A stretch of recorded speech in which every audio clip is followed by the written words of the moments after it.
Here's a tool I made for reviewing a lot of the data that's found on the American Bar Association's 509 report for law schools within the United States that are accredited. So there's almost 200 different schools, and I have them all in the spreadsheet.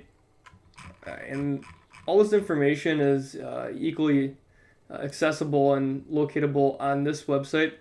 The issue is when you download it, you can only do it for one school at a time, and it's a PDF document, so it's difficult to tabulate and manipulate all this data into one place. So that's kind of what I've done here, just round up that data and put it in one hopefully easy to understand assortment for people to hopefully save time.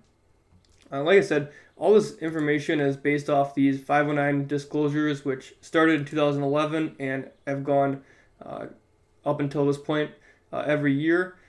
And there's also some compilations, but the data is, again, difficult to use and to manipulate, whereas here we can filter it and we can apply formatting and very quickly identify a lot of information from different data sets in one place. So this is a tool I hope will save some people some time.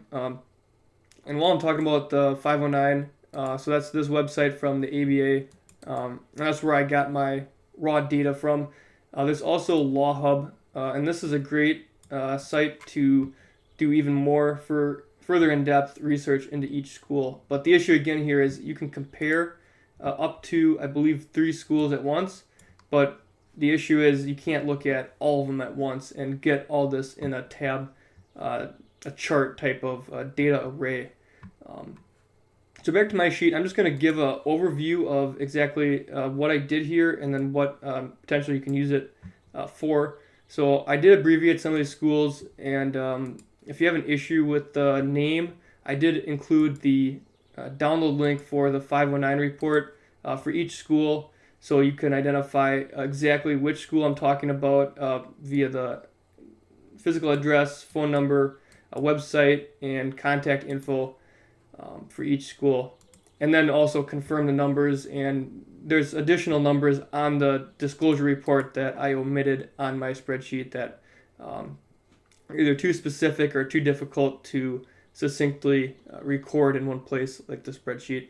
So I have 2023 and 2024 throughout this sheet. I did that just to compare and try to give a idea of the direction and magnitude of direction where these schools are going. So, for example, this first set is the class size of the entering class. If you want to see which schools are gaining or increasing their entering class size, you can easily do that, whereas on the PDFs it's more difficult. You have to cross-reference and go back and forth. But throughout this website, I do have a feature I wish to point out. So these 3 horizontal lines, that's a data filter, and that makes it very easy to identify and sort this data by a specific metric. So if I'm looking at the change, this will resort the whole entire list of schools to be ordered in largest to smallest, which would be Z to A. So that is throughout this whole sheet, very helpful and informative tool. And also throughout the sheet, I have conditional color formatting. So for this example, we're still in this 1L class size, entering class size.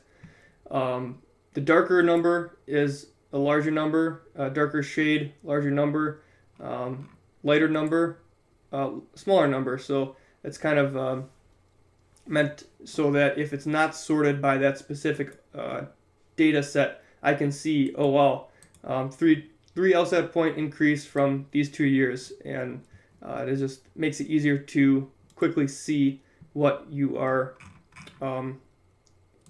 displayed with.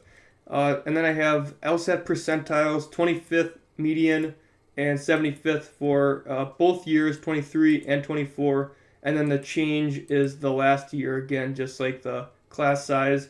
Another aspect I want to directly highlight here is this is the range. So I just subtracted the 75th from the 25th to get a spread between those two percentiles, and that'll kind of help identify which schools have a more wider base, so a wider distribution of scores, whether that's LSAT or GPA, and then some of them are very steep, very steep, and they only accept, within 3 LSAT points, or, with the GPA, it can be as low as, I do believe, it's under a tenth. So it gets to be very different for each school, and it can help you if you are a splitter where you have a high LSAT, low GPA, or vice versa, to potentially identify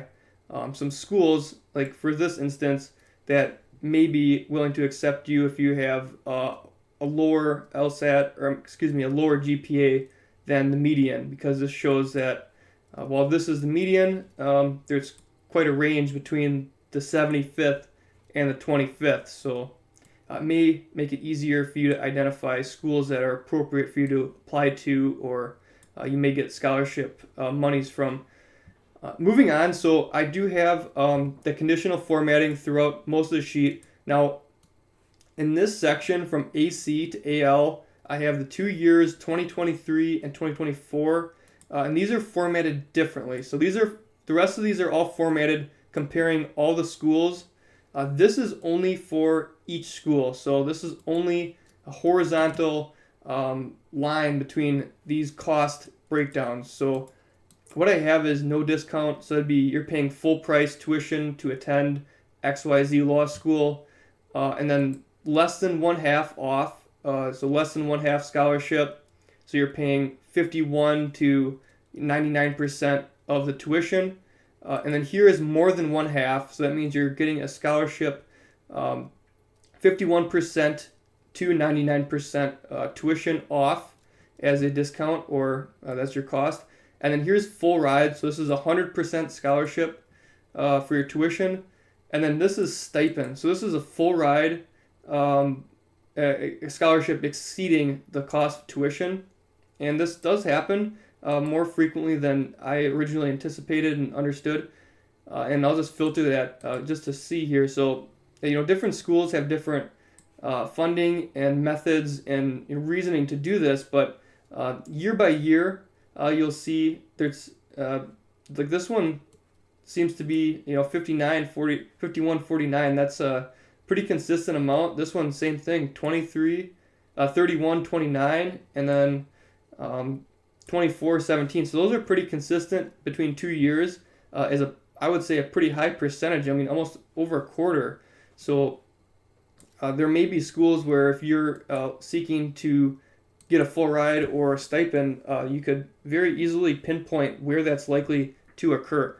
And then I also have conditional scholarships. This is who lost conditional scholarships as expressed as a percentage. And there are some very high ones here. So just keep an eye out for that if you do end up applying and accepting or getting an offer from a school like that. They may traditionally revoke those or reduce them. So transfers, also same thing. We have a separate sheet for that, but this shows same thing. You can filter it, transfers in and out. Here we have cost. So this is like tuition, fees, in-state, out-of-state, and then cost of living is COL. And again, you can filter to see which areas or schools are the most expensive to live at based on their cost of living adjustment, which is specific to each school. So if there's 2 schools in a state, they may have a different price to reflect their cost of living that students can expect to get loans for and expect to ultimately pay. Fold that. This is from Law Hub. I want to go back to real quick. They do have a good tool for calculating debt, and it takes into account interest, cost of living, tuition, and quite a few other financial metrics, interest rate. So you can use these sliders to identify approximately what you would have for cost. And I do anticipate making a cost of attendance, debt projection, and a cash price paid projection for price in the future. But for now, this is a very great tool. And they also show the tuition change year over year. So interesting, good to know, good to use to plan for with debt and loans or cash if you're paying that way. Next, we have the employment outcomes, and these are all filterable: federal clerkship, national, big law, public service, small firm, and regional firm. And then I totaled up those percentages to get roughly what percentage of the graduating class fits into one of these five buckets. And it doesn't mean that only 90% of students have a job. It just means 90% of students that graduate fall into one of these traditional law careers. And there may be other careers out there that do not fit that mold, which is fine, but just to kind of keep a track of roughly what percentage of the students are employed gainfully after receiving JD from the schools and graduating. And then employment scores, this is another term. So they take a similar approach, but they do have different numbers than me in a lot of regards. Sometimes they're more, sometimes they're less. And it just comes down to what are we counting as feasible, reasonable, acceptable employment outcome. So kind of between these two, you have two that are smaller percentages. Take that with more of a cautionary tale. But if they're within a couple percentages, it's probably not that big of a deal in the grand scheme of things. Last, we have bar passage rate. So I did include first-time bar, and this can be a little bit alarming at the bottom or the lower percentage-wise, and that just states that students who are taking the bar for the first time, how many of them ultimately achieved a passing score and passed the bar. Not to say that you can't retake the bar, or different states are different levels of difficulty to achieve that minimum competency to practice law in that state or jurisdiction, but it just is a good back of the mind metric to kind of keep on the tip of your tongue as you're trying to decide or muddling through this large data set. So that's basically it. I do have a README. This has some of my sources and additional information. More data sets are going to come out, but this was just pretty much a 509 synopsis report expressed in a spreadsheet. So hopefully that helps save some people some time, and let me know if there's any errors or if I should add anything when the 2025 509s come out in spring. Thanks.